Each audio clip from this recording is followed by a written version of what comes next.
kepalaku, kulipat kedua kakiku, bersujud di hadapanmu, naikkan doa permohonanku. Kau melihat Tuhan dari surga, betapa kami menderita.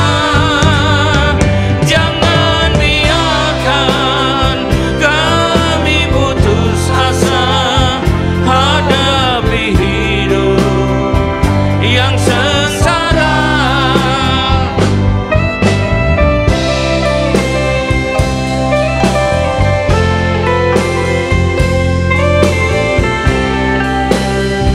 Sebab menghendakmu yang jadi Tuhan Yesus, setiap doa kami kepada Tuhan Yesus.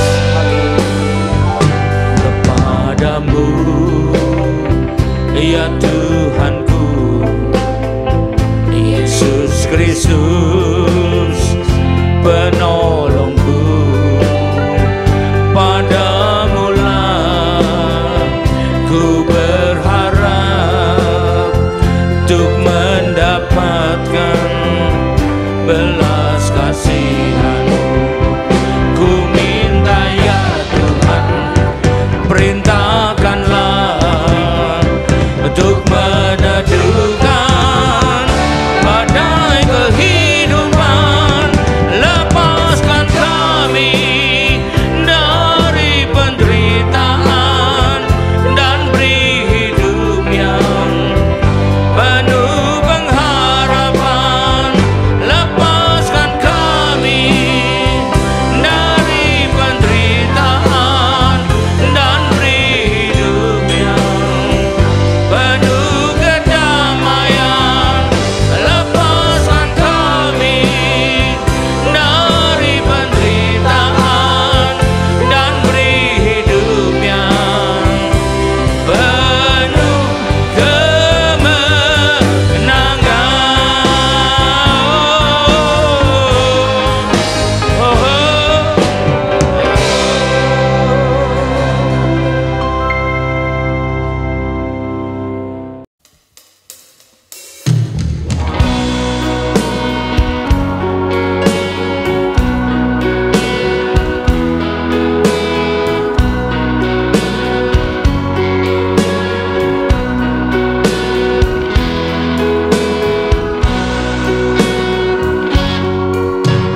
setinggi langit biru,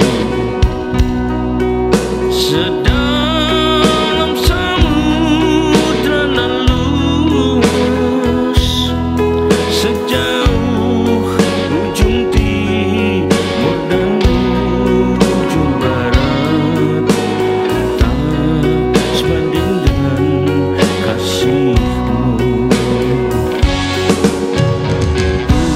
Putih seputih salju, cemerlang bagaikan baiduri, tetapi kasih Allah pada manusia jauh lebih indah. Bila kasih-Nya tiada lagi, bumi pun kan menangis sedih. Bulan bintang tiada bercahaya, manusia pun tak sanggup hidup. Kasih Tuhan Allahku yang berikan nafas kehidupanku, sumber hayat bagi manusia yang hidup. Agunglah kasih-Nya.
Selamat berjumpa kembali saudara dikasihi Tuhan.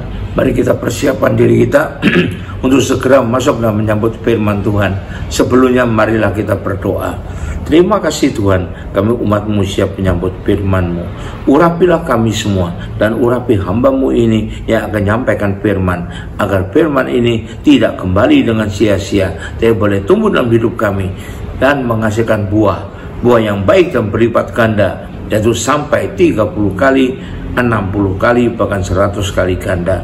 Dan berikan pada kami semua ya Tuhan urapan khusus roh hikmat dan wahyu daripada-Mu, agar terbukalah pikiran kami, dan dengan demikian kami boleh menangkap dan mengerti maksud dan isi firman-Mu ini dengan baik dan benar. Terima kasih Tuhan. Sekali lagi kami siap sambut firman-Mu ini hanya dalam satu nama yang berkuasa, yaitu nama-Mu, Tuhan Yesus Kristus. Haleluya. Amin. Nah, sekali lagi shalom saudara kasih Tuhan. Kita persiapkan diri kita untuk terima firman Tuhan. Tema dari firman Tuhan pada saat ini saya pilihkan yang bertemakan berdoa dan berjaga. Kenapa demikian? Karena kita itu harus tetap dan selalu berdoa dan berjaga.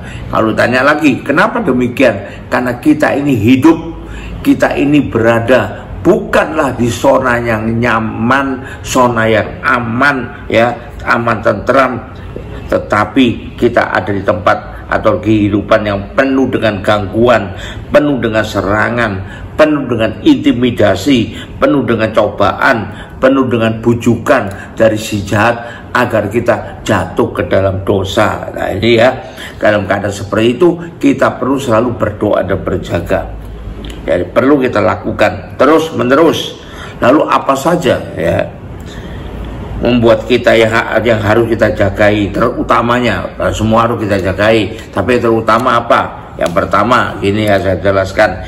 Yang pertama, kita jagai iman kita agar selalu bergantung kepada Tuhan atau bergantung kepada janji firman Tuhan atau ketetapan firman Tuhan. Mari kita baca dulu 1 Korintus 2 ayat ke-5. 1 Korintus 2 ayat yang ke-5.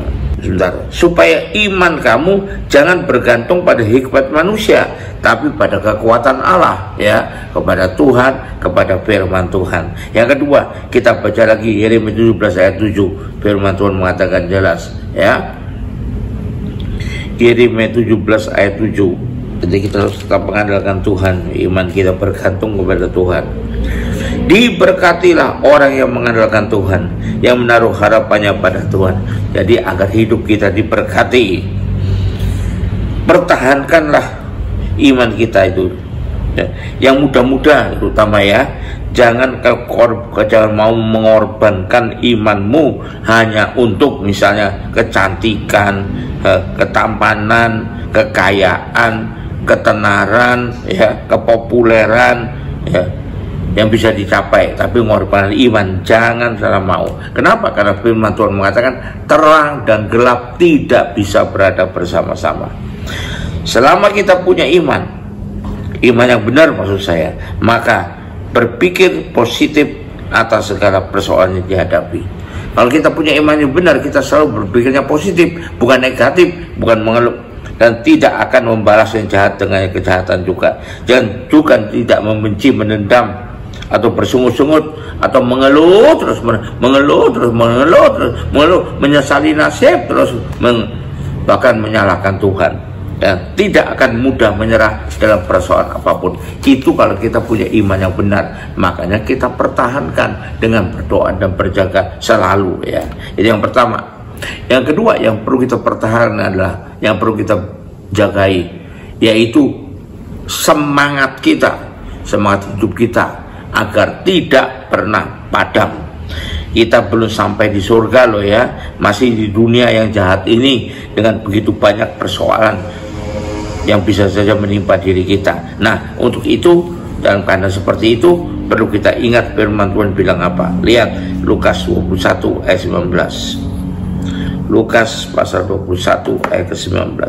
Kalau kamu tetap bertahan, kamu akan memperoleh hidupmu. Jadi semangat kita agar tidak padam, agar bisa tetap bertahan. Baca lagi Roma 1 ayat 17. Sebab di dalamnya nyata kebenaran Allah yang bertolak dari iman dan memimpin kepada iman, seperti ada tertulis, orang benar akan hidup oleh iman, sehingga terjagalah semangat hidup kita. Berikutnya kita baca lagi Galatia 2 ayat 20. Namun aku hidup, tapi bukan lagi aku sendiri yang hidup, melainkan Kristus yang hidup dalam aku, dan hidup yang aku hidupi sekarang dalam daging adalah hidup oleh iman di dalam Anak Allah yang telah mengasihi aku dan menyerahkan dirinya untuk aku, sehingga semangatku tidak akan pernah padam. Berikutnya kita baca lagi di Kisah Rasul 17 ayat yang ke-6. Kisah Rasul 17 ayat yang ke-6. Tapi ketika mereka tidak menemukan keduanya, mereka menyeret Yason dan beberapa saudara ke hadapan pembesar-pembesar kota sambil berteriak, katanya, orang-orang yang mengacaukan seluruh dunia telah datang juga kemari. Bukan cuma orang-orang benar ini, tapi ada oknum yang mengacaukan seluruh dunia, yaitu si jahat. Makin lama bekerja semakin keras. Karena itu kita perlu menjaga semangat kita, ya, agar jangan dibuatnya padam. Kita baca lagi Galatia 1 ayat 4. Yang telah menyerahkan dirinya karena dosa-dosa kita, untuk melepaskan kita dari dunia jahat yang sekarang ini, menurut kehendak Allah dan Bapa kita. Baginya lah kemuliaan selama-lamanya. Amin. Karena itu janganlah padam semangatmu, jagailah, berdoa dan berjaga untuk semangat kita agar tidak padam. Terakhir untuk poin ini kita baca di Yohanes 16 ayat 33. Yohanes 16 ayat 33. Semuanya itu kukatakan padamu, supaya kamu beroleh damai sejahtera dalam aku. Dalam dunia kamu menderita penganiayaan, tapi kuatkanlah hatimu, aku telah mengalahkan dunia. Karena itu semangatmu jangan sampai padam, ya. Karena tujuan si jahat yaitu agar kita kehilangan semangat yang benar, putus asa, tidak lagi berapi-api melayani Tuhan. Hati-hati, kalau kita dulu melayani Tuhan berapi-api, sekarang mundur, teratur, saya mau jadi jemaat saja, saya tidak sanggup melayani, saya tidak sempat melayani. Itu berarti semangat kita tandanya sudah padam, ya. Harus kita bangkitkan kembali, ya. Harus kita iman kita bangkitkan kembali agar jangan kalah dengan bujukan si iblis. Kalau kita terus gitu, berarti itu menunjukkan, membuktikan, tidak bisa disangka lagi kita sudah kalah dengan serangan si iblis, ya. Lihat perempuan yang sakit pendarahan 12 tahun, bagian yang ngotot untuk datang pada Tuhan, semangatnya tinggi sekali, ya, dan imannya juga besar sekali. Yang ketiga, apalagi harus kita jagain, nah, dengan berdoa itu mulut kita, perkataan kita, agar bisa selalu dikendalikan oleh Roh Kudus. Jadi apa yang keluar dari mulut kita itu sudah terkendali, tidak asal keluar saja dan malah dihasut oleh si jahat, ya. Pertama kita baca di 1 Tesalonika 2 ayat 4. Sebaliknya, karena Allah telah menganggap kami layak untuk memberitakan Injil kepada kami, karena itulah kami berbicara, bukan untuk menyukakan manusia, melainkan untuk menyukakan Allah yang memuji hati kita, karena kita dikendalikan oleh Roh Kudus perkataannya, ya. Lalu kita baca lagi Efesus 6 ayat 20. Yang kulayani sebagai utusan yang dipenjarakan, berdoalah supaya dengan keberanian aku menyatakannya, sebagaimana seharusnya aku berbicara, dengan dikendalikan oleh Roh Kudus, ya. Berikutnya kita baca lagi di Yesaya 50 ayat 4. Tuhan Allah telah memberikan kepadaku lidah seorang murid, supaya dengan perkataan aku dapat memberi semangat baru kepada orang yang letih lesu, setiap pagi yang mempertajam pendengaranku untuk mendengar seperti seorang murid. Nah, lidah yang dikendalikan Roh Kudus, ya. Alkitab berkata, hidup dan mati seseorang dikendalikan atau dikuasai oleh lidahnya. Apakah lidah kita adalah lidah seorang murid, ataukah lidah kita lidah seorang preman? Nah, itu kita sendiri bisa membedakan, loh, ya. Biarlah kita selalu dikendalikan oleh Roh Kudus agar bisa menguatkan orang lain, memberkati orang lain, meneguhkan orang lain juga. Nah, ini, ya, ini perlu kita jaga karenanya. Yang keempatnya perlu kita jaga pikiran kita agar sejalan dengan firman Tuhan, agar sejalan dengan pikiran Tuhan. Baca lagi 1 Korintus 2 ayat 16. 1 Korintus 2 ayat 16. Sebab siapakah yang mengetahui pikiran Tuhan sehingga ia dapat menasihati dia? Tapi kami memiliki pikiran Kristus. Nah ini ya, menjaga pikirannya agar sejalan dengan Tuhan, dengan firman Tuhan, itu namanya disebut dengan pikiran Kristus. Dan Paulus mengatakan kami punya pikiran Kristus. Baca lagi Filipi 4 ayat 7. Filipi 4 ayat 7.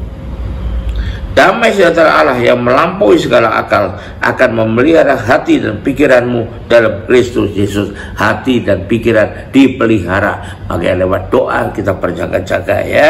Terakhir untuk poin ini kita lihat Filipi 2 ayat 5. Karena itu dalam kehidupan bersama hendaklah kamu memakai mengenakan pikiran dan perasaan yang terdapat juga pada Kristus. Nah ini istilahnya pakai pikiran perasaan Kristus, mulai mendekati keserupaan dengan Tuhan ya. Jangan biarkan pikiran kita dipermainkan, diombang-ambingkan oleh si jahat ya, agar tidak punya lagi pikiran niatan untuk melakukan hal yang baik, malah yang punya pikiran dan niatan untuk melakukan hal-hal yang bertentangan dengan firman Tuhan.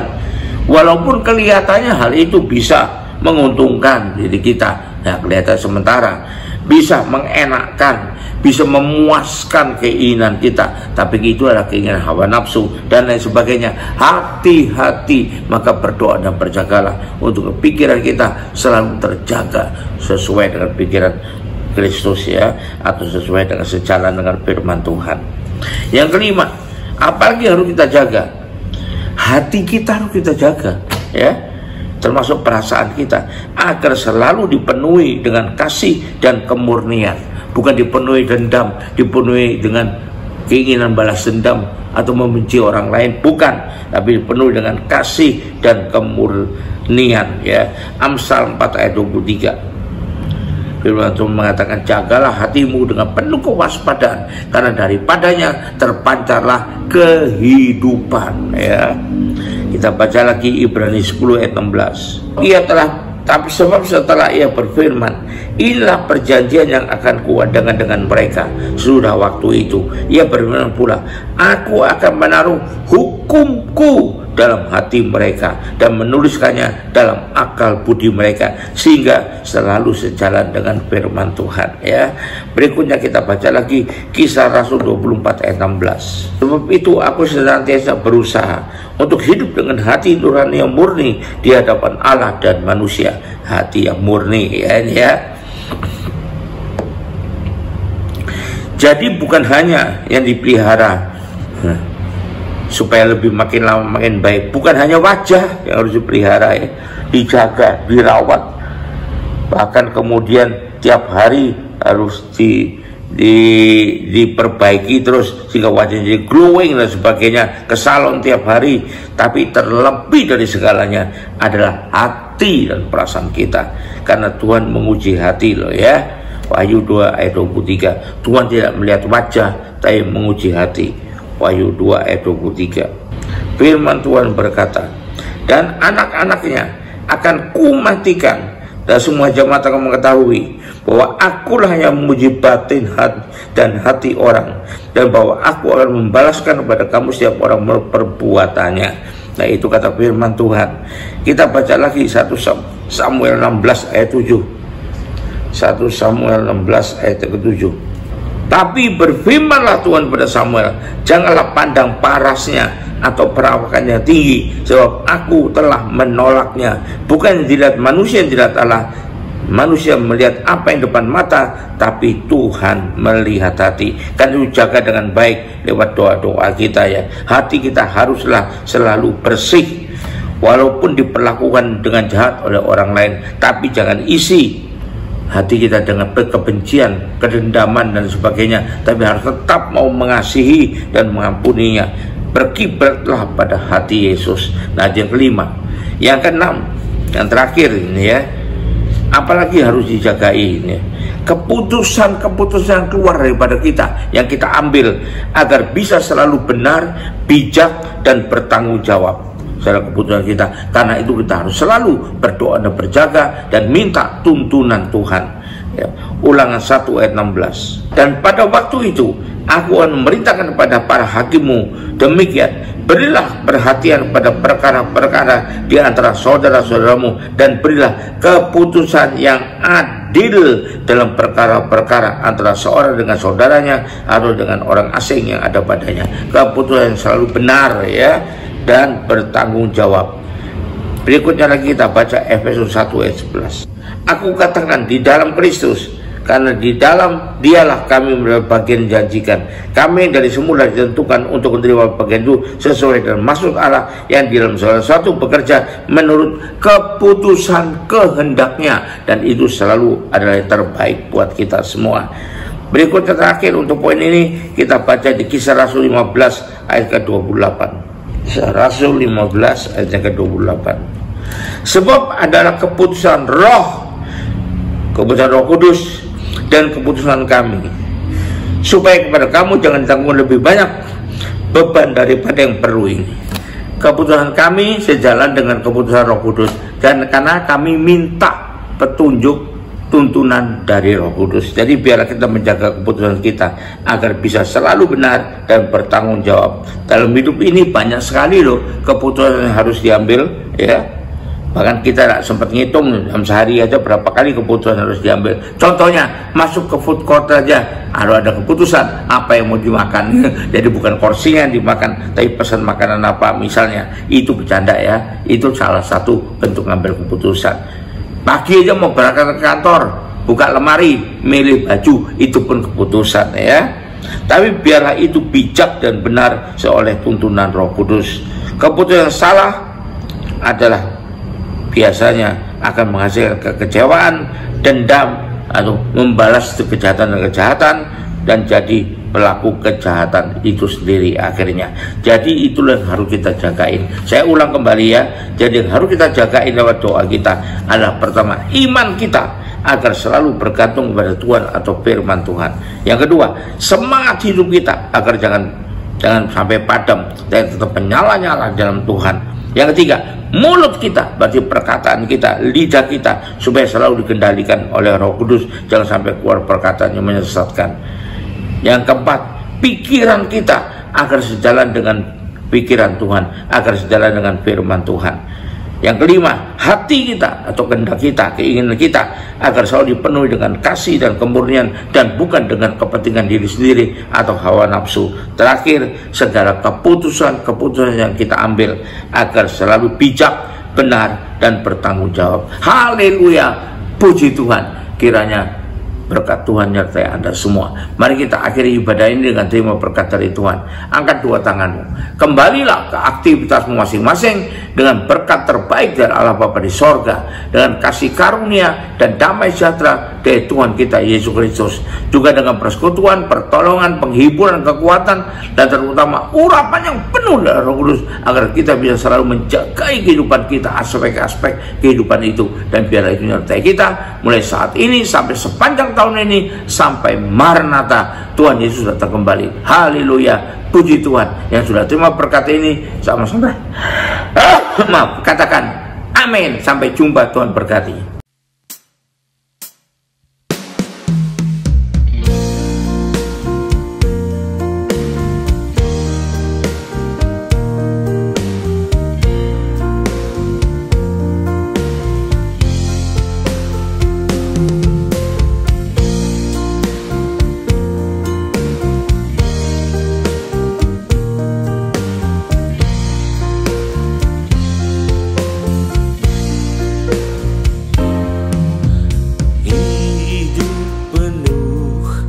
Dengan derita juga penuh masalah,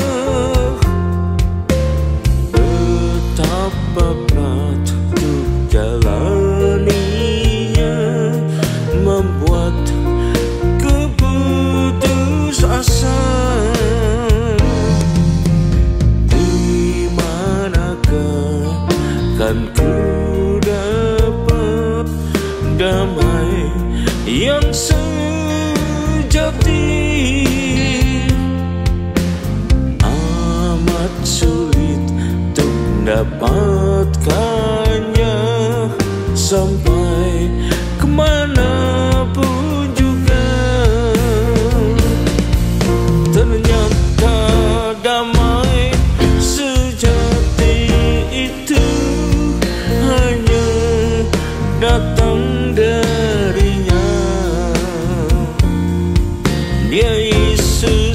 Kristus Tuhan Juru Selamat bagi umat manusia.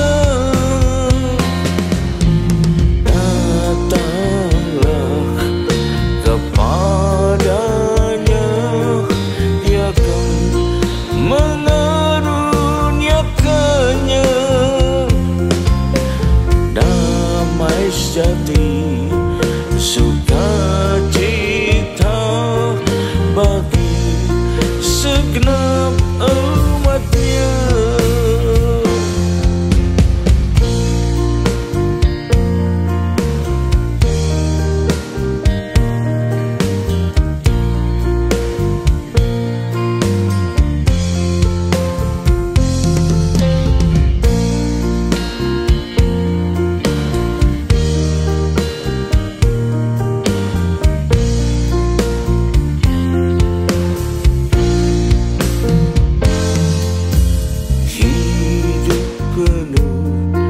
Dengan derita juga penuh masalah, betapa berat untuk menjalaninya, membuat keputus asa. Di manakah kan ku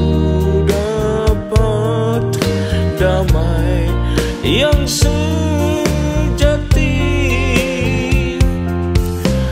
Amat sulit untuk mendapatkannya, sampai kemanapun juga. Ternyata damai sejati itu hanya datang dari